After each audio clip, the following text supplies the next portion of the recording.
Photos provided by Cantrell's office capture some of her time in Ghana. She was there as part of an economic forum put on by Essence Communications. While there, a memorandum of understanding for a sister city agreement between New Orleans and Cape Coast, Ghana was signed.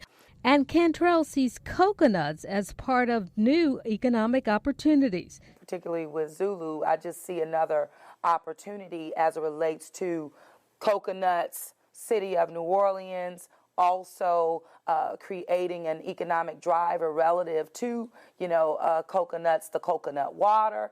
I see being able to stand up even startups, small businesses here. Cantrell says the agreement also calls for academic cooperation between universities here and educational institutions. With two dead people in it. Two dead workers. And a dangler. It seems like she fucking... just like as a symbol of like the... Like every time, if I was her, I would be like, fuck, I got to get this building the fuck out of here.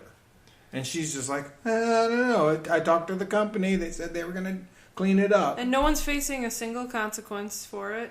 No. Right. It's horrifying. Because they have all the money. Yeah. And they have all the power. Rampart is fucked.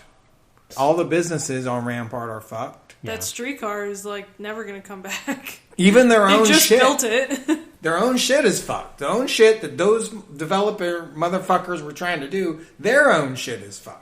So yeah, we're fucked. That happens all the time. Who cares? But their shit is fucked. Yeah, but do you think that that's going to really redound on LaToya, or is it going to be... I don't think expectation is that it would be. I don't think it is, and the reason is because she's who she's protecting right now are Citadel Builders and All Star Electric and the owners of those properties where the Hard Rock sarcophagus is. Hard Rockific? Yeah. Hard Rock. The point is that all the money, sarcophagus, all that money supports Cantrell. Hard Rock Snuffleupagus. Hard Rock Caractacus. It is a sarcophagus. You're right. There are dead people in it. Yeah, I don't even mean it in that term. I just think of it as like the Chernobyl plant. Yeah, it is. Yeah. It's the there's a dead zone. You can't like go down canal. You can't walk down canal, right? You have to cross the street to walk down canal. Yeah, like there's a little portion of canal that you have to avoid. So Rampart also. Mm-hmm. She needs to get that shit the fuck out of there. And every day that it stays there, I just think it is it maligns her fucking presidency or whatever the fucking mayoralship. Her mayoralty. Mayoralty. The thing about it though is that and that's the T. Oh God! I mean, it's like a symbol, like the droopy crane, like the droopy crane. But like, there's so many things like that are physical manifestations of like the unease of living in the city, and they're like just every now and then another water main breaks, or like the boats don't work, something blows up, something explodes. Sometimes all three happen on the same day, right? As happened a couple Saturdays ago. And the computers all get hijacked, like at the same time. That's hot right now. Mm-hmm. I heard. With that little cartoon pirate virus from Archer. Mm-hmm. Yeah. What? Well, my point is that like at some point, it's very much like living in the age of Trump, in that like everything can be on fire at one time and it doesn't matter. Like, do you think that Trump is definitely not going to be reelected? No, he has a chance. And look at all the disasters going on around him. And he's currently under impeachment trial. The world's on fire in so many different ways. He's going to start a war, maybe. Who knows? Just a million things happen all the time. And it's not fine for us, but it's fine for him, sort of. And, like, LaToya is the same way. Like everything can be exploding at one time. And it doesn't matter as long as she keeps in line, like the people she needs to keep in line. And what I mean by that is she still has the favor, and in fact is gaining even more favor amongst the ruling classes in the city who, installed her in the first place. Those ruling classes are the people I was talking about who have to, in some way, be suffering from the fucking Hard Rock collapse and from all the other fucking shit that's going on. It can't be good for them unless they're switching over from this economy, like a disaster economy, where it's just like, oh yeah, well now we need to fix all these fucking things, but the shit ain't getting fixed. But they all own so much, and they're so diversified that it doesn't matter for them. I mean, they're about to get the convention center hotel project off that they wanted. They're, they have Walt Leger over at the convention center, or the tourism commission, running shit for them too. So like they have, like, the pieces are in place for the oligarchs. Hard Rock is a blip for them. Yeah, and really, like, it's still going to work out for them anyway. Yeah. Like, they're going to knock down all of those buildings, and they're probably going to sell the property and make a profit on it. Yeah. And okay, well, how do people vote for them then? Insured all the way down. Yeah. Like, when the next election, how does somebody just be like, well, I ain't running. Shit sucks, but I ain't running. Well, so here's the other reason that she's really strong right now. Is first of all, she has this really strong PAC that she's created. And it's got money coming in from all over the city. And it just, in the last statewide election where we elected a new legislature, everybody that she backed pretty much won their races. So your average voter in New Orleans is going to buy into all that and not buy into the fact that, like, hey, for the last 4 years, this shit has fucking sucked. Shit's blowing up. Shit's flooding. There's this sarcophagus sitting there, which, by the way, you can see from almost every vantage point in the city. Yeah. Like, I can see it from the West Bank. You can see it from the river. You can see it from I-10. You can probably go out by the lake and see it. Like, the motherfucker is visible as fuck. And then nothing happens, and she's not acting super strong about it. She's letting the fucking company that did the shit tear it down. And they're not even fucking doing that. Everybody's pissed off about it. I don't know how much money you can throw at that and how much you can shine the turret up. Well, and then there's an opportunist candidate who wants to fucking run against her. Yeah. I'm sure will be just as shit. No, but the difference is public perception and what people feel about what's happening in New Orleans. I mean, that definitely matters in an election. But what really matters is how you have the capacity to manipulate that. And whether or not you can intimidate people into running or not running. If you can demonstrate that your machine is big enough and strong enough to keep people out of the race, first of all, or to manage things as they go, or to show that you have a track record of winning, which she has. And she has a lot of people she's done a lot of favors for, particularly because, as Ali just mentioned a little while ago, all the tourism stuff. That whole fair share deal, that convention center made a ton of money out of it. The New Orleans and Company made a ton of money out of it. All the hoteliers are going to do great with it. She's made lots and lots of friends with the tourism industry. She's made lots of friends amongst the old business crowd.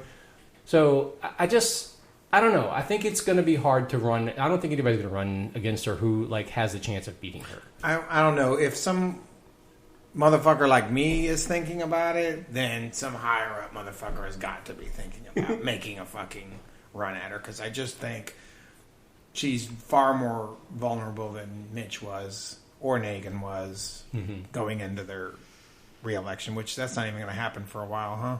3 years, 2 years? With the next mayor's election? Yeah. Next year. Oh, next year? Yeah. Oh, okay. Well, is anybody talking about running against her? It's too far in the future. Oh, okay. But we gotta elect Bernie first. Sure. Meanwhile, it's this year. Yeah. And I don't know if I said Happy New Year to you guys, but Happy New Year to y'all. Happy New Year. Have we even played? Did you? Where are you going to put the song in? We'll find out. It's played already at this point. Maybe let's just play it right now. Okay. Jeff's gonna edit something. Let's say hunker down. Hunker down. Hunker down, y'all. Hunker down. Hunker down. Hunker down. Hunker down. Hunker down. Hunker down.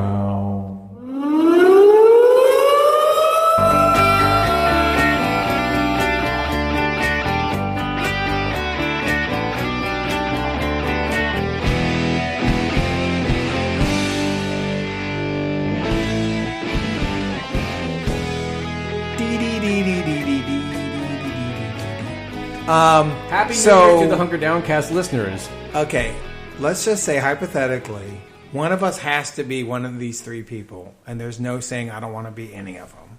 Which one of us is Elizabeth Warren? Which one of us is Bernie? And which one of us is Steyer? In that. I already know the answer to this. I'm Tom Steyer, definitely. You mean in the gif of the three of them? Okay, yeah, I'll be Elizabeth Warren in this because you know Allie ain't giving up Bernie.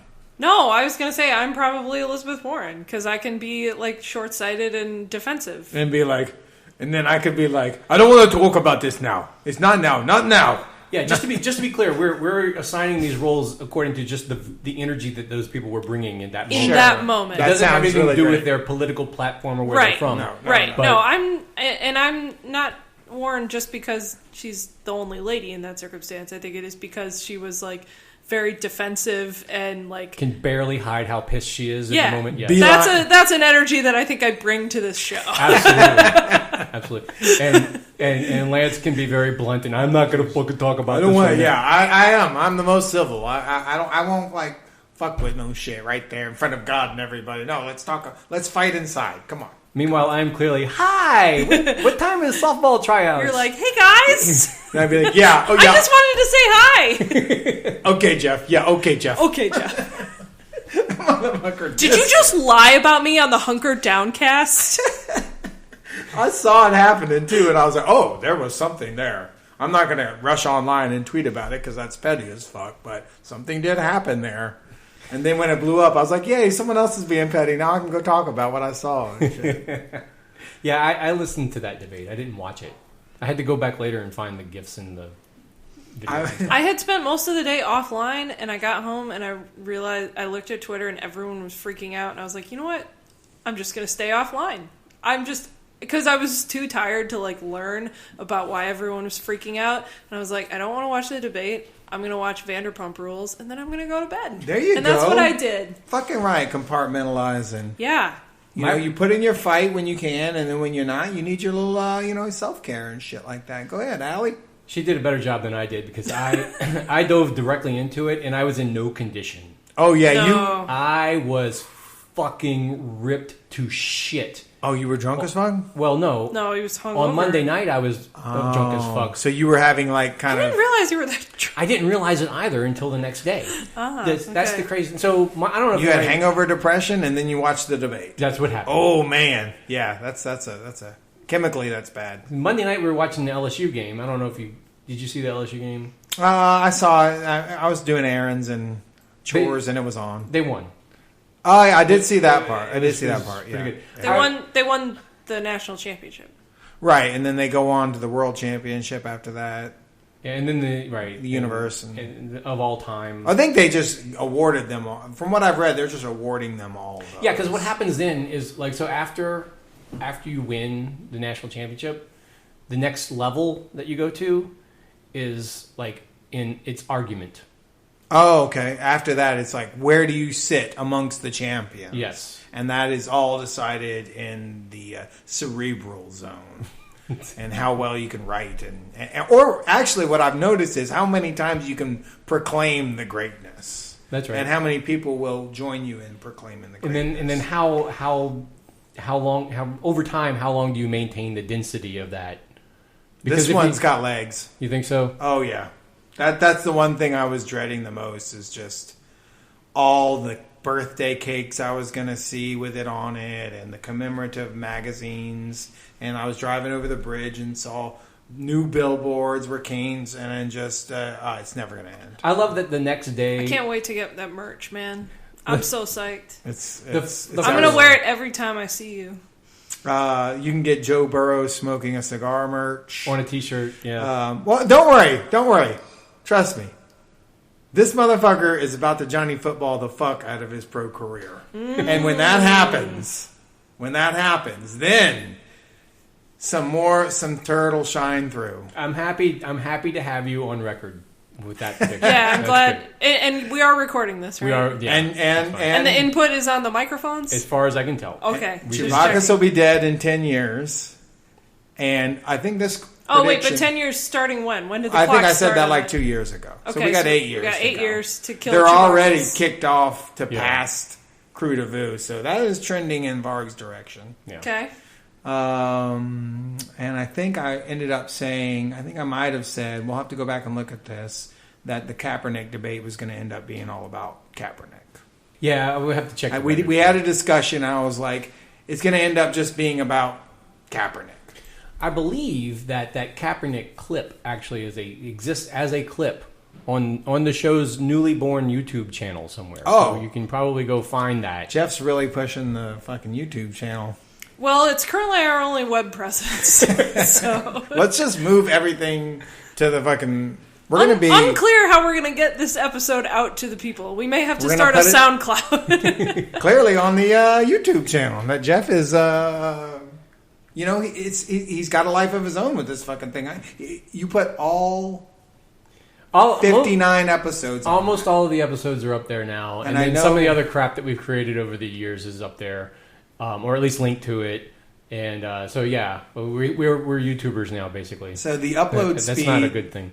On YouTube is fucking ridiculously dumb. So you've spent hours. It's so slow. No, it's actually all you do is Libsyn will do it for you. Oh, you just check some boxes. Thought you put in some of that work. No, you need a beer. Shit. Okay. Anyway, just to bring some more organization to this a little bit. You were talking about Bernie. We were talking about the podcast business segment. The podcast. Podcast business.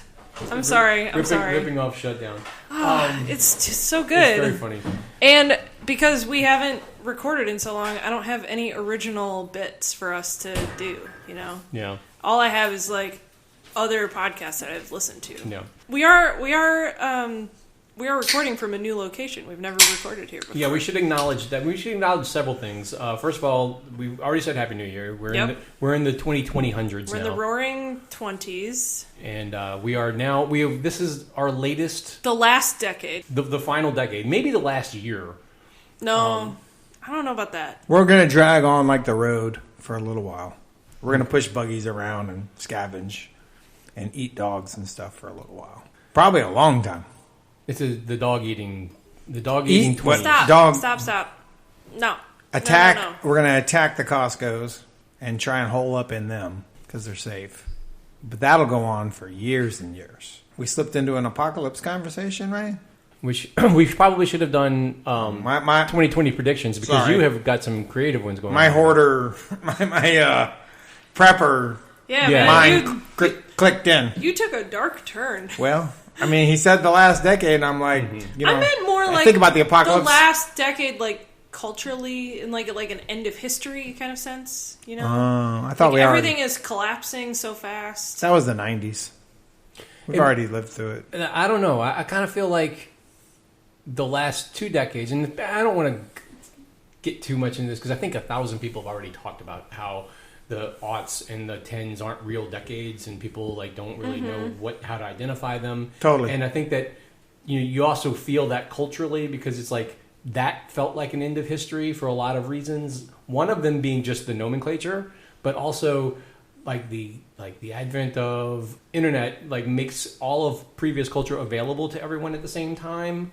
And so there's no real mass culture that everyone is paying attention to because there's 1,000 mass cultures happening at once. A long tail. There's a long tail, and there's also all of the previous pop culture crap is instantly available to everyone. So everything feels like a mashup of everything that's happened. Yep. And everything feels like everything else is happening at once, and nothing is particularly important. There's nothing for everyone to reach on, grab onto. Therefore, the last 2 decades really did feel like the end of history.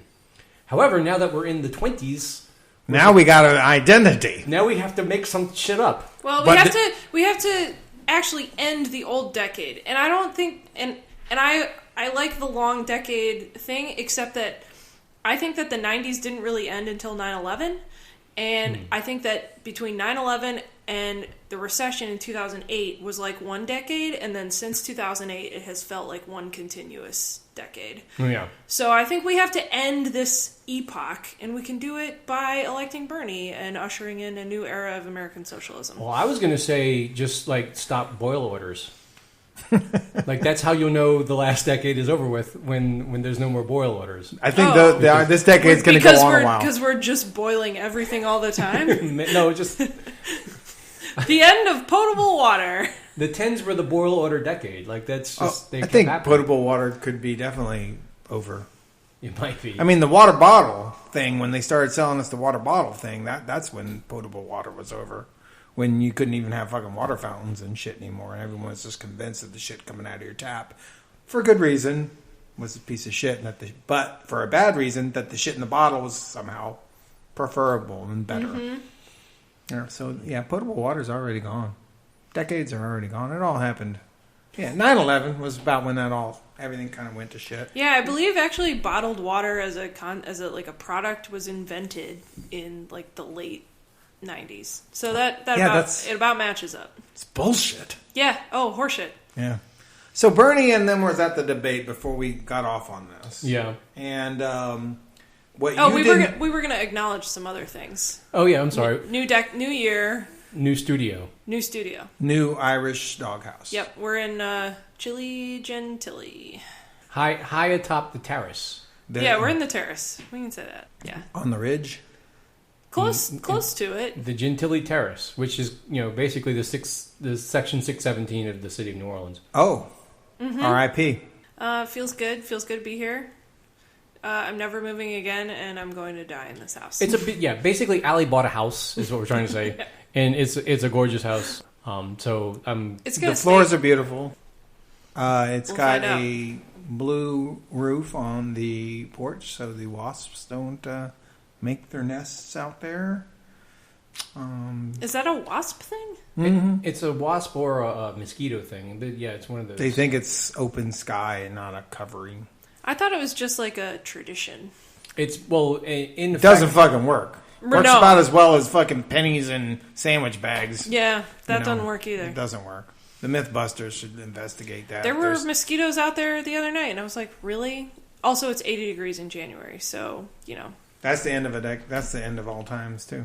Everything's the end of all times. Also, I'm getting older, so I'm glad that the world is ending as I, too, am ending. I got fear of missing out, and if I fucking die in an apocalypse, I'm like, well, at least I won't wonder what the fuck happened, We all died. And me with it. It's good. I'm a little jealous of, if I'm sitting there dying, cancer or whatever, part of me is going to be hating on you living fuckers. I'm like, man, that sucks. Y'all get to go on. You don't even fucking care. Once again, Happy New Year, everybody. There's a lot to look forward to. Woof! We're off to the races tonight. I do like your idea that, this election can be the... We got to have some kind of big watershed moment. The shift. There's been a couple of those. Half the country thinks Trump was the watershed moment. No, I think maybe about 20% of the country thinks that was a thing. But 30, I see that as the confirmation of underlying trends that began much earlier. Like in 1776? I mean, the thing about dialectical materialism is that history is a continuous process rooted in the material conditions of the time. That's right. Really, who's to say when something begins or ends? Nothing ever ends. That's what Dr. Manhattan says anyway.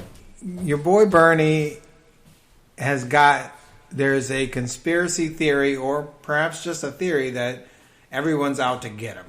And that was... Do you feel like that's a conspiracy theory, or do you feel like... Or theory, I don't fucking know. That they're all out to get Bernie? Because I can... if everyone's out to get you, it's a conspiracy. Yeah, it is a conspiracy. And if we can't prove it, then it's a fucking theory, Jeff. So I hate to use the phrase, but yeah, it's a conspiracy theory. I mean, I'm really happy to run with that, because that has been my read on the primary from the get-go. I mean, there are really two choices. There's Bernie and not Bernie. All the other ones are kind of the same. All the other ones mean the Democratic party's power structure remains intact. They're still subservient to their super PAC money, the international, the militarism, the empire shit. All of that stuff is still, like, when you go with the Democrat brand, that's what you get. The other choice is Bernie Sanders and really overturning shit, or at least making an effort to... stopping shit. Putting a stop to some shit. Providing a check or balance once the shit starts to get pushed through.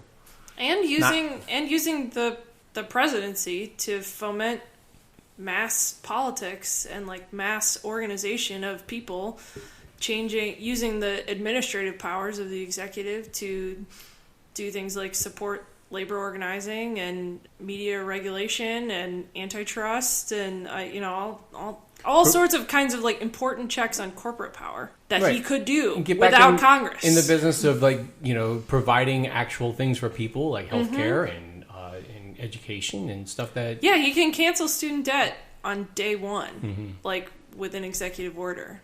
That would be pretty fucking great. You really can do most of it with an executive order. That's the thing that people don't understand about that. And again, I'm going to get in the weeds about it, but like 90-something% of student debt is owned by the federal government anyway. So you can just cancel it. Say no, all right, bye. Yeah. But to get back to the Democratic primary, that's really what it's about. It's a power struggle within the Democratic primary. It has always been. You're about the that. only, and Bernie's the only one that can defeat him.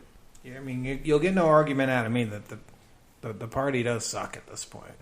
And any of the non-Bernie options are just the professional class Democrats maintaining control of their party, and that's what it's all about. And they're all exactly the same. They're not all exactly the same, but on that particularly fundamental level, that's what they're all about. That's But why do you think that Warren and Sanders are so at each other's throats lately?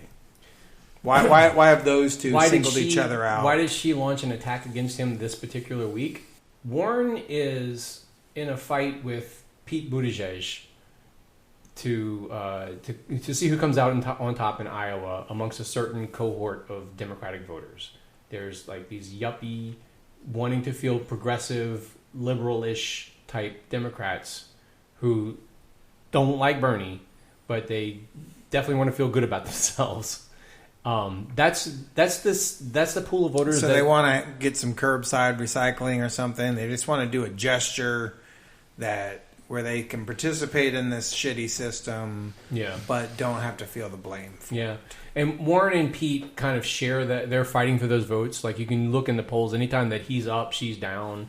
And if you look at like people's second choices and just the sorts of people who contribute to their campaigns, it's similar, except Pete has all the Wall Street money and she doesn't have any of that shit.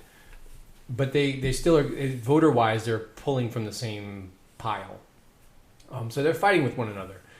Bernie is really fighting for votes from Biden. If you look at the polling, it tells you like in Biden voters, their second choices a lot of time is Bernie. Bernie voters a lot of times their second choice. Because they like old white guys? No, it has more to do with name recognition, really. So these guys are like you look at a movie and say like, well, I know that guy, he's in it. It must be good. Kind of. Yeah, he ran against us. He must be good. That explains most of Biden's support, frankly. Like it's just people waiting to see what happens. But Warren's play right now is to like if she starts a fight right now where she looks like she's the victim of something, and the easiest thing to look like the victim of something is these infamous Bernie bros online and the people who don't really fucking help or who don't really exist for the most part. But it's another discussion. Well, people online yelling at people is fucking always gonna. The more people you have online being petty and bitching is just gonna fuck up. Mm-hmm. You get more people who can then turn around and use it as a victimization and shit. Yeah.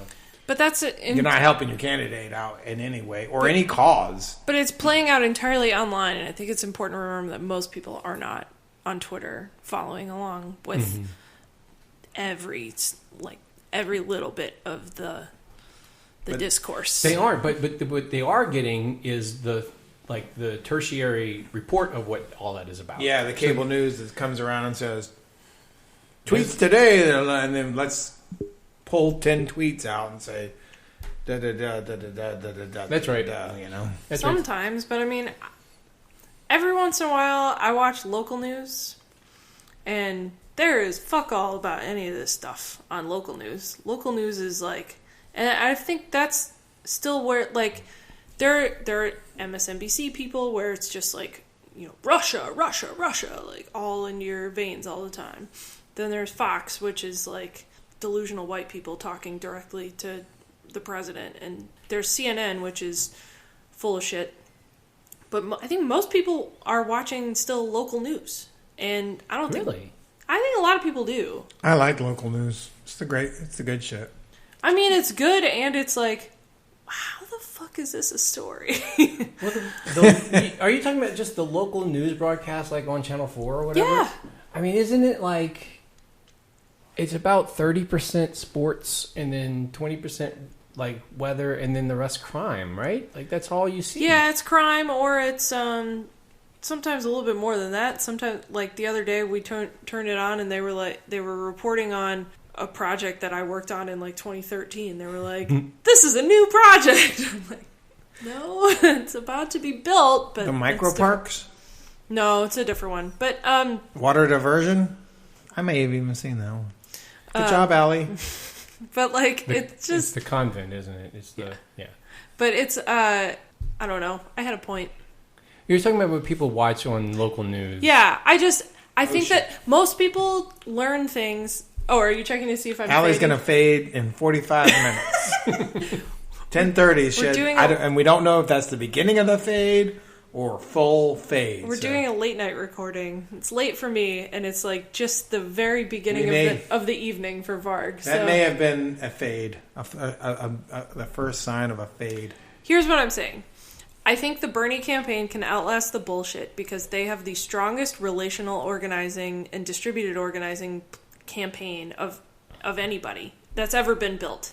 And people are influenced by what their friends and family say about things. Like, you even said this on a Twitter thread the other day. You were like, I don't fucking pay attention to the news. I ask my friends what I need to be paying attention to, and that's about it. Yep. And that is how people absorb the news. And so what the Bernie campaign did is they took advantage of that. And they have the Burn app, they have the phone banking and calling and text banking systems where you can actually like get on the phone and talk directly to voters. They use that to identify people and like push them stories from the campaign, because a lot of times you can knock on a door in Iowa and somebody will be like, oh, well, the most important thing to me is that I can't send my kid to college because I can't afford it. And then they have no idea that Bernie's even running and that he wants to implement free public college for all. And so, there are just basic things, like we talk about this all the time and we think that that everybody knows this stuff, but nobody knows what's going on. A lot of people will decide who to vote for like a week or two before the election, if they go vote at all, and nobody ever talks to them about this, and they're not paying attention. Or they go straight along party lines, and then in the primary, who knows? Probably name recognition, like fucking Jeff was saying too. That's why I was telling you, like, or when you were like CNN, fuck Bernie, it's over. I'm like, oh my god, it is like anything but over. He was hangover sad. Yeah. So here's what I worry about. I think that a lot of what Allie just said is true about the Bernie campaign. I think it's doing everything that I would want to do if I were trying to go into this like particular atmosphere and say, yeah, I want to run a different kind of campaign where we talk to real people and we give people a sense of ownership over what happens, give people a sense that the stakes are really their stakes, and that most importantly that we activate people who haven't voted before or haven't voted lately. I mean, people say this all the time, but like the problem with democracy in America is that like only X number or X percentage of the populace even bothers to vote because they don't think it matters to them. It doesn't touch them. I think the Bernie campaign is doing everything that you could possibly do to overcome that. To take, to go out to people and say, listen, this means something to you. This is your future. This is, and it's like you can participate in it and stuff like that. All that stuff is great, and I think that's how you beat Donald Trump. I think that's what you do. Like that's how you win a general election against a cynical fucking Republican con man. Well, that's what you think of him. I don't know. His voters see him as hope and the future. Right, but if you give people a choice other than just like insane anger and incoherent rage and point out the things like, no, I'm mad too and here's why and here's how we can help, I think that eventually you get through to enough of them to beat Trump. But oh man, that is some non-cynical fucking Jeff right there. Look at Mr. Gloomy Pants has suddenly got fucking some hope in his eyes. Yeah, but so here's the problem. But they nuked him. I don't think that's how you win the Democratic primary. I think the Democratic primary voters are like the majority, not the majority of them, but enough of them are MSNBC brains. Like they just spend all day watching the daily Russiagate report from Rachel Maddow, or they watch The View, or they and the demographic is like professional, like yuppie Democrats, like they older people, but also people with a little bit of money, and people who feel like they're not revolutionaries, is what I'm trying to say. And they want their lives to go on as normally as possible and to feel like they did the right thing. Right. And I think that, and also, then now if you're against Bernie, you can portray him as the bad guy who's going to fuck your 2.5 family up by raising your taxes and possibly pushing socialism through. But that's not really the threat they see from Bernie. What they see the threat from Bernie being is that he's not a Democrat. He hasn't played by the rules the right way. He hasn't followed He didn't fill out the form. Exactly right. He's appealing to these unwashed masses who aren't smart people, who didn't go to the right schools like I did, who didn't get the right accreditations like I did.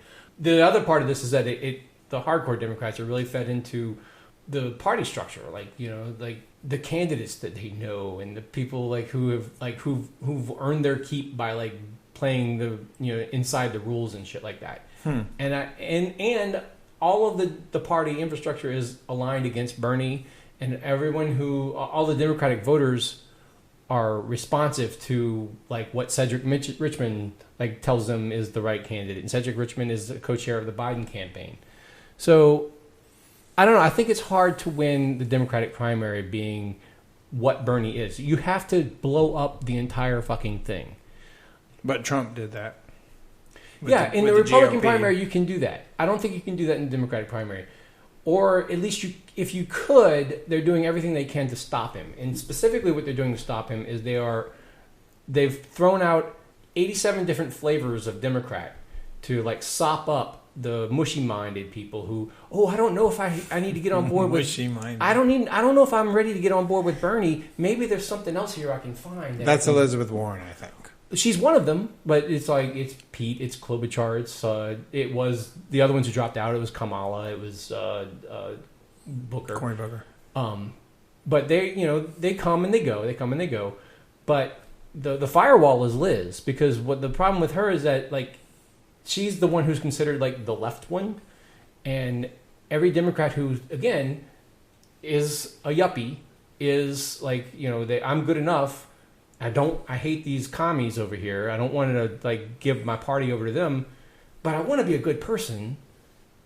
Elizabeth is there for them, and they can hold on to that. And strong, and I thought she probably should have ran in 2016. And she should have. All these guys should have fucking run in 2016. Bernie, in fact, asked her to run in 2016 against Hillary, and she wouldn't do it. Why would she do that? Why would he ask her to fucking run if he knows a woman can't win? This is why it's such a fucking shitty, dumb smear. Because it's all bullshit. It's all bullshit. It's just bullshit. Yeah. And the problem with the cable news is that they play into that. As long as they have that power and reach to appeal to the people who are persuadable, it's going to be hard as fuck for Bernie to bring the percentage of Warren voters along with him. Because here's what he needs. He's got a rock solid 16% to 20% of the Democratic base. He's got that, and he's activating people who haven't voted before. That's awesome. Like I said, it's not enough. You need to bring that momentum into the primary process to convince other people who are persuadable to come along. But as long as Elizabeth Warren is there, and as long as there's a controversy over whether or not Bernie is a sexist or an anti-Semite or whatever the hell they're going to throw at him, believe me, they anti-Semite. Yeah, no, they've because he spoke out against Israel. Yeah. Oh.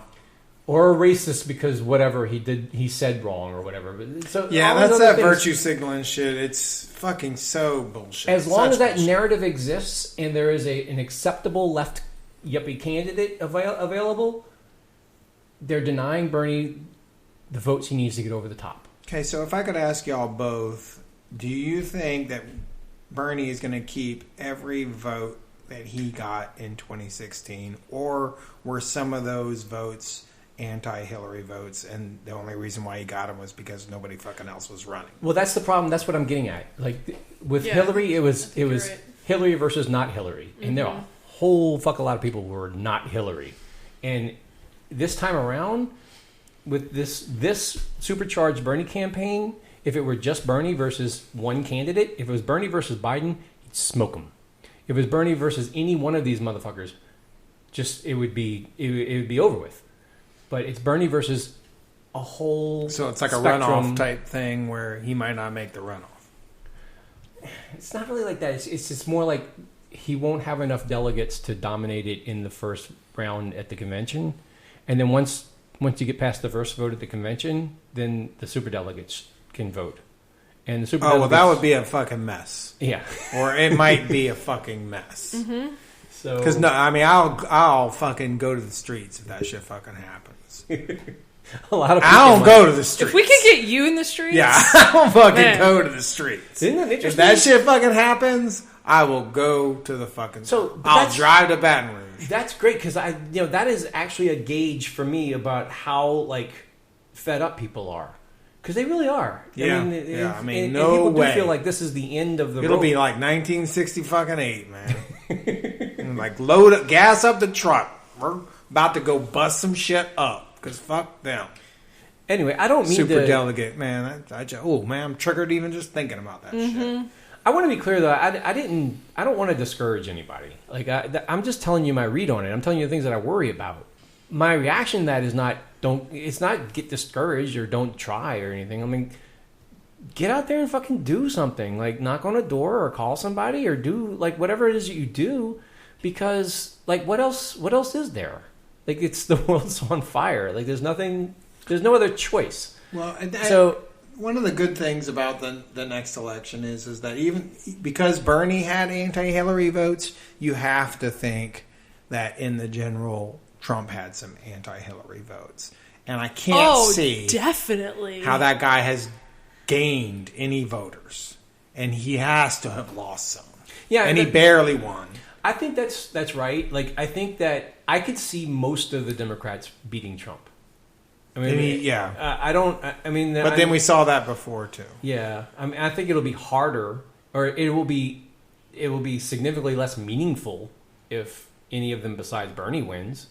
But I do think it's possible for most of them to win because it's possible. It's not as possible. I don't know, because to me there is a significant enthusiasm gap. Oh, sure. Right? The people who voted for Trump are, in a lot of cases, more enthusiastic about him than ever. They go to his rallies. They wear They hear about their dishwashers. Yeah, man. And it ain't like he's serving up a lot of great content at these rallies. It's all God. I mean, it's just, man, it's just the most insipid shit.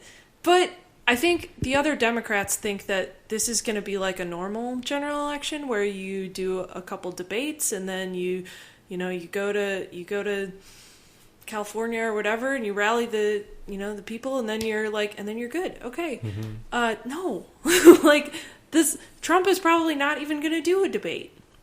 And if he does, it's just going to be oh, Pocahontas. I mean, it's not going to be a normal election. No. And so you have to nominate somebody whose base is as enthusiastic and honestly like deranged, but in a different way, good deranged, to go toe to toe with that. I mean, and who is I mean, I agree with all of that. Who is doing all these rallies? It's it's Bernie. Mm-hmm. Who more volunteers, more individual donors, more he can keep up in the money race, all of these and keep up in the money race without having to suck on some billionaire's dick to get the money. It is so important. And so that campaign infrastructure is really I think makes him one of the, if not the only candidate, then one of the only candidates who can actually beat Trump, because I don't think it's going to be easy. Mm-hmm. No, I mean, I agree with that. I think that if I had to bet on one of those horses, I definitely want Bernie in there. Because I lived through the Democrats nominating John Kerry because they thought, oh, well, he won Iowa, so he must be the electable one. Okay, well, we'll just all vote for John, and then let's see how he does. And he got swift voted, and Bush won again. I mean, like, I do not want to live through that shit again. I'm afraid that it was a weak main event. Y'all think that Bernie's over and he needs to headline. He's the guy to headline WrestleMania against the current champ, Donald Trump Jr. He's got the fan support. We got a fucking grassroots movement, and he needs to go over at WrestleMania 2020. President Mania 2020. Bernie Hell yeah, Sanders. man. sure, let's do it in the. He's got a rabid fan base or whatever. All right, yeah, I'm with you. Cage match. Yeah, that fucking John Kerry George Bush WrestleMania was weak as fuck, man. It was really bad. Yeah, man. That was like. I really enjoy the fact that Joe Biden had to trot out John Kerry last week to defend Joe Biden for having been for the war before he was against it. Oh my god! Like that was. I mean, 2004 was the last time I went to Iowa to knock on doors for a candidate, and it was really easy. It was like, hey, my candidate was against the war. Game over. Like that's all I have to say. And I feel like we are still trying to learn these lessons again. They're literally doubling down on it, and they're bringing the same guy out who failed because of that last time to say, no, it's right, it's okay. Like, it's insane. But it's also like this. It's the same. It's the same battles. It's not. I mean, the same guy isn't running, but like these guys all like everyone in this race like voted on that. And it's just really easy to see where people have voted for forever. Yeah. That matters. I don't know what the fuck Uncle Joe's even doing out there, man. Oh, my God. He's sundowning, that's for sure. He's coasting. He's just coasting. He's like, no one could ever say, I gave it that. He should have fucking run in 2016. This entire fucking field should have run in 2016. And we wouldn't have this fucking problem at all. Because we might not have nominated Hillary. The most unpopular, like historically unpopular candidate. You should do it. It's your turn. Yeah, think about the demographics of America and how racist and sexist and how in love with white guys and white people it is, voting lines wise. She lost to fucking Donald Trump. She lost to the first black president that ever got elected. And she almost lost to a socialist Jewish man. So she wasn't a great candidate, They didn't like her. She was very qualified, but she just had too much fucking of that Clinton shit on her. And they are far less popular than they think they are. I mean, when you are the avatar of a decaying empire where people are suffering every day and becoming more and more miserable, and you have a 10 ear towards any of their actual problems, and you only want to tell them that everything has always been great, and there must be some problem with you. There's, I don't see how that kind of message could possibly win. Pokemon, go to the polls. Oh, there it is. That's the answer. Anyway, yeah. Wow, I'm really excited Michigan to and live through this all over yeah, let's. I don't Pennsylvania, yeah. It's like we're going back to the NFC Championship. I don't want to talk about this anymore. Yeah. All right, we're done with the. We're retconning an election. LSU won the championship. Now, fuck it, let's do it and be legends and elect Bernie. That's it. It's just very simple. Yeah, there really isn't anything else left to do. Yeah, so when I was do it. When I was still not in pain and still a little bit drunk after watching that LSU game, I thought to myself, there is almost nothing new and fun that the universe can show me. There's nothing amazing left. I've already seen the Saints win the Super Bowl. I've seen LSU win the national championship. I've seen the best football team I'm ever going to see. I don't know what else to do. They're not. So Jesus. Fuck. You saw the Falcons blow a 25-point lead in the Super Bowl. So we're running out of good things to hope to see in the 2020s. So I hope at all, Jeff. Yeah, at all. I mean, how about your boy Odell? What do you? Oh man, I don't even know what to say. I'm on all sides here. I just want it all to be. I'm on one very clear side. The biggest fuckery of all. Odell was acting a fucking fool out there, and come on. He was like Wooderson showing back up at high school to celebrate with the boys, and it was like, who's that old guy over there? He wasn't a threat. He wasn't threatening anybody. I will say he got physical with Karl Malone. Odell was the goddamn hero that day, and I would kill you 3 reasons why. One, he tried to pay some exploited student athletes. Mm-hmm. Sure, with maybe fake money, maybe real money. We'll never know. It turns out it's real money. And the real reason money. it was real money is because he had a wad of cash that he brought with him to pay the band to play neck. Yes! And they didn't take it. So that's why he went down on the field and tried to give it to the players. And but anyway. So someone was getting that fucking money. Somebody's going to take, look like I get this fucking money. I'm a billionaire anyway. I don't give a shit. Right. So he handed the money to the players, which for the most part, it's fine because a lot of the players that he gave the money to are not going to be eligible anyway next year. Also, pay the fucking players. Right. Sure. They make billions of dollars off of these people and their labor. Give them some fucking money. I think it's fine. It's fine. The second thing it was a gesture that Odell did that seemed to be all about Odell, but really was about this bigger thing. It wasn't all about Odell. No, Odell doesn't have any problems with making shit all about him. He's not that type of person. He would never do that. He's very humble. Sometimes you need a guy like him. So later in the locker room, Everything in balance. In the locker room, the players have been given, cigars, victory cigars. I forgot who gave them to him. I heard it. Karl Malone is what I heard. Karl Malone gave them right. Okay. Karl Malone gave them, Perfect. Karl Malone is in this story. Yeah, Karl Malone gave them cigars.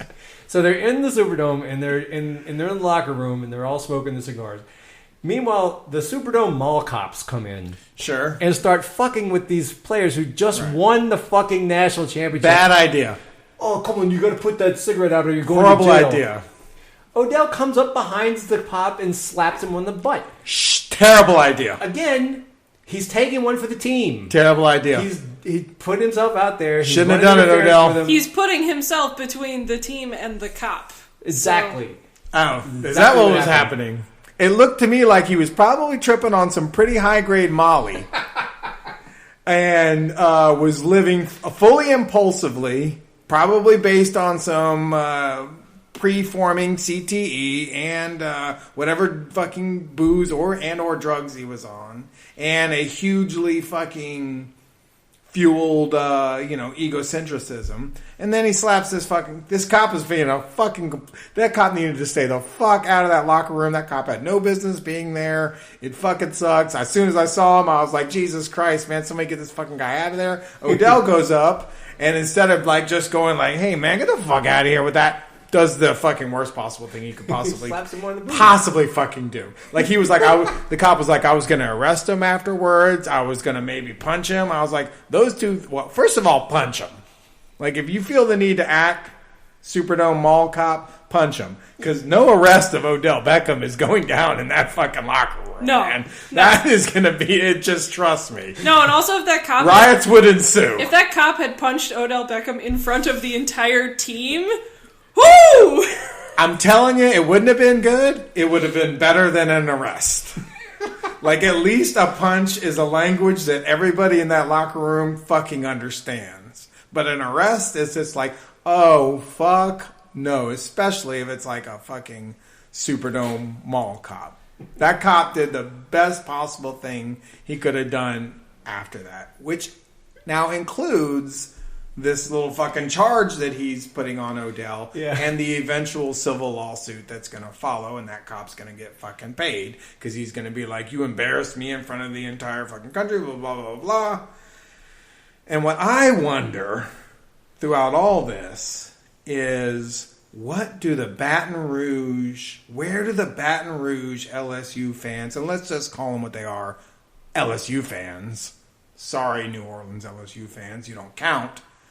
What do the Baton Rouge LSU, who do they side for? Is it Blue Lives Matter or is it LSU Lives Matter? They are in a tight spot here. I don't think so. They're gonna be Odell was a dick and he shouldn't have done that. Yeah. And here's why. First of all, oh no, I think they side with Odell. The fucking bro dudes from fucking Baton Rouge and all them up there. Yes. They're going to turn their backs on the Blue Lives Matter movement. A black guy disrespects a cop who's just doing his job. A Superdome security guard. They'll fold Apparently that in. he is a real cop. NOPD has... There's so many layers. I love it. So my problem is that NOPD has put out an arrest warrant for Odell now. They want to charge him with battery. Right, and they had to take it down from sexual battery, which is what the Paul Blart wanted. Which it fucking technically is, you know. Technically is. It could be. I mean, it's all about context, and the contexts in this situation are fucking beautiful. There are so many ways to approach it. It's not a current LSU player. It's not a current LSU player. Maybe if it was a current LSU player, that'd be one thing. This is a past LSU player. This is one of our most famous alumni. Sure. A beloved alumnus. Sure. But he's not a current one. So you could think of it that way. You could be like, oh, fuck him. If he was a current one, then I'd side with him. But no, he's an old one who's visiting the locker room. It's Odell Beckham. This is not... I'm just telling you how I have no dog in the fight. I'm just telling you how other people might and probably do think. I think you can tell the way in which the winds are a-blowing by checking what the Advocate columnists are saying. Oh my goodness. Because they are, as we all know, fascists. And the Advocate wrote... they already wrote something about this. They already wrote something. Oh my God. And it said... it said basically like Odell was being hyped, but this is a little too far. That was a little too far. But the arrest or the warrant. Oh, they're saying the arrest. The warrant is a little too far. So even the Advocate. Oh, that's her point. Okay, yes. So even the Advocate is not going. The Advocate, by the way, who's Will Sutton, who's one of their columnists, congratulated all of the next door snitches and the police who came in and shot at a 17-year-old boy last week in Lakeview. Oh, that thing. Yeah. He was very happy that he felt safer because that was going on. They put schools on lockdown. We had to shoot at a teenager because some people were a little bit afraid about the kids, in the neighborhood that they think are a little sketchy. He was happy about that. This is the Advocate. Sure. So, they think it's a little too far to arrest Odell. If you were wanting to troll the Advocate, you could say, "Why aren't you supporting the Blue Lives Matter movement?" Yeah, this cop was assaulted. I'm gonna write a letter to him and say, "Hey, not you, but anybody who next time they fucking do some shit like that, you can be like, hey, you're cool with kids getting shot at, but you're not going to defend a officer of the law from getting sexually assaulted in the Superdome in front of everybody." Lanny Keller says Odell Beckham should apologize for the butt slap, but NOPD should let this one go.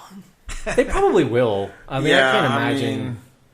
Although, it's clearly right there on video that it's in. What if it gets in Leon's hands? Lock him up for that? If there's one thing the staff of the Mercedes-Benz Superdome should be used to, it's swaggering young athletes. Ooh. If ever there was a need for a loose zone defense version of policing, the locker room after the LSU National Championship win was it. Treating the LSU locker room as a crime scene moments after a national championship victory seems to have been a bad judgment on the part of the staff. Definitely. That is not even something I'm wavering on. As a casual observer. What is that? They walked in and immediately started getting on them about the fucking cigars. It's just be over with in a minute. Let Louisiana enjoy its national championship and let the team celebrate so long as nobody gets hurt. The team deserved cigars and champagne, not a nanny. Jesus. Odell, just say you're sorry. And NOPD, let this one go. Odell ain't saying he's sorry. No way. Odell ain't saying he's sorry, man. Sorry. And but anyway, I just thought, in case you wanted to know what an old Republican white man's opinion was, that seems to be the line. So the next time he tries to pull some Blue Lives Matter shit, we can be like, well, man, you didn't even fucking think, you didn't even step up for this fucking cop who got sexually assaulted in the locker room, bro. He's just making a hypocrite out of himself. Okay. We know they're all hypocrites anyways. Yeah. That's, there's nothing wrong with that. Everything's relative. But they always try and act like they're not and shit. Sure. And also, I noticed that after Odell slapped the cop on the ass, he did like a little like dance or something in his face and shit. He was gonna put a and move I on was him. like, oh, that's definitely. You're definitely going to get some blowback on that, Odell. He was trying to get him off the kid smoking the cigar. It was all about, he was rodeo clowning that shit. I don't even think that kid was smoking a cigar. Yeah, I forgot what he was fucking with him about. I didn't see one in the video. But whatever. Cop, bad decision, or mall cop, or whatever you are, bad decision going in there. Odell, bad decision slapping him on the ass. Now everybody doesn't know what to think about any of these issues, and those are my favorite moments in time, is when there's just so many different conflicting, like when people start adjusting. All cops are bastards. Adjusting I what's got, okay. I don't have a problem. I have a very clear line on this, which is shouldn't be any cops anywhere. It's fine. Well, you know, Allie, a lot of poor people go into police work because it's good and steady work for them. They come from, broken homes. We should have other kinds of good and steady work available so that nobody has to be a cop. Sure, but, we don't have them. So currently they do have to go do that. And you're telling me these people who had very little choices in their life are all bad and assholes? Varg, I'm not doing this with you. Okay. All right, I'm just saying. There's a lot of ways to look at it. Are you lying about me on the Hunker Downcast? And then you can be style. I don't want to talk about it online. Guys, I just wanted to say hi. I just want to say, how about them Tigers? How do we feel? Do we have anything that we need to add? How much time we got left? Well, we got 10 minutes, and we Okay. can talk about the Saints a little bit. Okay. Well, I was gonna say, you got anything? I do. They're the greatest regular season team they're the greatest regular season team. The 2019 the Saints are ever. This Saints team is the greatest regular season Saints team we're ever going to have. What happened? How did they break so thoroughly? They lost to the Vikings. Yeah. I mean, but they also lost to the Falcons and the 49ers and the Rams. Well, yeah. Rams game was a little weird. Falcons, Frisco game, they gave it their all. Shit just fucking happened at the end. The Falcons. It just fucking hit me that we lost to the exact fucking four teams that you fucking hate to lose to. It's the worst fucking... The worst four teams. The worst fucking teams to lose to ever. Yeah. I actually hate losing to the Seahawks a little bit. Yeah, okay, that's right. We beat the Seahawks in Seattle with Teddy Bridgewater at quarterback. Yes. Yeah. All right, that makes up for losing to the Rams, I guess. But not the rest of it, because Jesus Christ. I mean, Two of those games, I woke up very hungover and pedaled my ass to the fucking dome to go see. So that fucking really sucked. You got on TV for one of them. I did. Remember that? Yeah. Those were the good days. Those were the good days. I think you're right. This is one of the best teams that they've had. I think in the Sean Payton teams, I was trying to figure this out a couple weeks ago, but I think the 2018 team that got fucked, I think they were a really good team. I think they weren't. But this was a better team. I think this was a deeper team, and it was a more well constructed. We weren't going to go very far in the playoffs at all, and we've not been good team. The Vikings team, the Minnesota Miracle team, we would have gotten our asses kicked in Philadelphia. We almost we would have. Trust me, I'm not wavering. I don't agree with that, but I think how many great postseason games, total ass kicking postseason games have Sean Payton and Drew Brees delivered to us? They beat the Cardinals in 2009. They beat the they survived by the skin of their teeth that year, and then they beat the shit out of the Lions in 2011. Okay, and you're not going to go any further. Yeah, okay, maybe that's it. I already know the answer.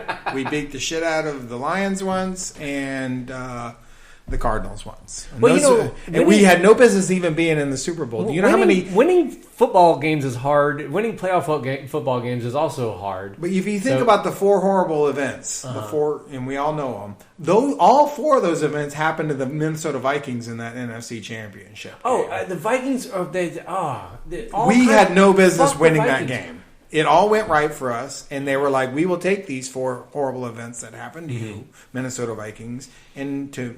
Right? The powers, like Ben Solo and Ray did. Jesus. They... Spoiler alert. Visited... I haven't seen it yet. Oh, well, I mean, that I Kylo Ren. I kind of know what happened. The Force was balanced at the end. Yeah. Solo, huh? They redistributed them throughout the rest of the Saints' life. And we kind of kicked the fucking Colts' ass in the Super Bowl here. There was that. But mostly what I'm saying is that we're a shitty postseason team, and that's going to be, it's almost legacy at this point. You know who wasn't a shitty postseason team? The LSU Tigers? The LSU motherfucking Tigers. That's right. I can't argue with you. Can't argue with you. That Oklahoma game was amazing. Wow. The Clemson game turned out really well too. And it was like I was nervous the whole time. I was nervous for the first part. We all were behind 10 points, so that was rough. Yeah, but I was nervous until about 4 minutes left in the game, and then I thought, "Oh, I think we're actually going to win." There was a backbreaking moment in the beginning of the fourth quarter where I was high as fuck, and I'm telling you, watching football where you don't have any, when you're not pulling for anybody while you're stoned, fucking amazing. It's a whole different experience, and yeah, because of my edibles, right around 10 minutes, maybe 9 minutes left in the fourth quarter, I was like, it's not happening. They totally got this. yeah, I'm not even nervous anymore. I was pretty confident in the second half. Yeah, once that momentum hit, you had to keep that momentum down. The only reason that I was confident at that point was because I knew how good Clemson was. Like I was nervous as fuck coming in, and then when I kind of saw that, okay, well we can play with them, and then we have the lead, I kind of thought it was all right. But when we came back, and then Joe was clearly playing a little bit hurt, and then he kind of dialed back in and was like, the cortisone kicked in, and he was like, I'm good now again. Yep. And it turned out he like tore rib cartilage. Which is fucking excruciating. Yeah, I cannot even imagine. The ribs and the back you can hardly fucking deal with this shit. And he was just like, nah, we're gonna do it and be legends. Yeah. Adrenaline and hype and The good drugs. some drugs. Yeah. Set the single Got season you through. touchdown record. Look how high he was on that couch with that cigar. Oh, man. That motherfucker's like... And then you looked at him a couple times and you were like, he seems like he might be a little high. Even better, though. Anyway, Saints, I kind of feel like they... I wanted to say one thing about that Vikings game. People were complaining... The NFC Championship? Yeah. No, the one that we just lost. Oh, yeah. Because at the end of it, there was this grousing on a lot of online fighting, because that's what happens. Yeah, yeah. But with people feeling bad about it, and then people mad about the push-off. Right. And then other people going, well, fuck that, because we shouldn't even deserve to be in that position anyway, because we played so shitty the whole game. So we didn't deserve... I have some agreement to that, and some agreement with the push-off. I feel like a football game is 60 minutes long, and so like you can have shitty things happen to you at the beginning of it and still win the game later and it be okay. Like if you overcome the adversity you've created for yourself and you fight through it, like that's why it's okay. It's okay to like have hoped to win the game at that point and to not like get all pissed. Like the thing that happened. Well, we should just surrender because we should have won earlier. Right. Yeah, fuck that. They fought back to get into position to be in overtime and with a chance to win the game. And on the play that decides the game, it looks like he's pushed off and the league doesn't even review it and there's no discussion and there's nothing. Right. I think people have a right to feel pissed off about that. Sure, they can bitch about it on Twitter, but it's not. But two things. One is I had ref fatigue at that, bitching at the ref I think fatigue. a lot of people did, and I think that's where a lot of that came from. Like, I'm tired of feeling bad about it, so let's just say what, you know. And wasn't that much of a... I mean, they were like, they don't get that play, then they kick a field, and then maybe, there's all kinds of other shit that can happen.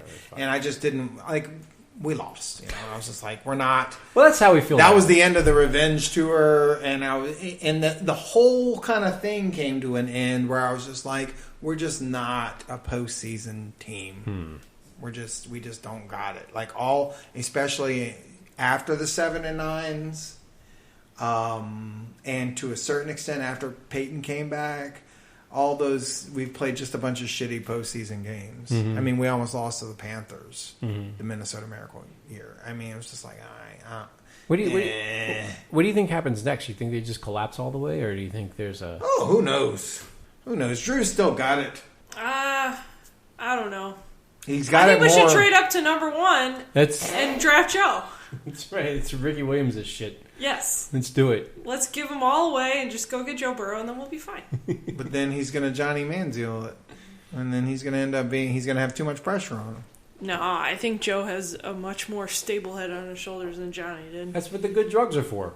I don't know if he's got a stable head on him. Joe is incredible because he has somehow, he's been in the spotlight all season, and he's talked a lot of shit. He's lived up to all of it, and he has not been canceled in any way.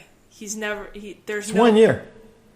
No, but I'm saying, there's no, dumb racist tweets that he did as a teen. There's no, he punched his girlfriend. There's no, I partied with him and he gets really, really drunk. There's nothing. Mm-hmm. So, therefore, there cannot be anything. I'm saying... There's reason to be optimistic, is what we're saying. Against the huge amount of hype and pressure that's been put on a young mind. Just the heaping doses of just outstanding pressure and praise that has happened. And that in no way could this affect somebody's psyche in any way. He's going to be the number 1 pick. All this, who is the person that has lived up to that hype going from college to the pros? That was fucking super fucking amazing in the pros and just rolled in the college and then just rolled right into the pros and just continued all that fucking shit.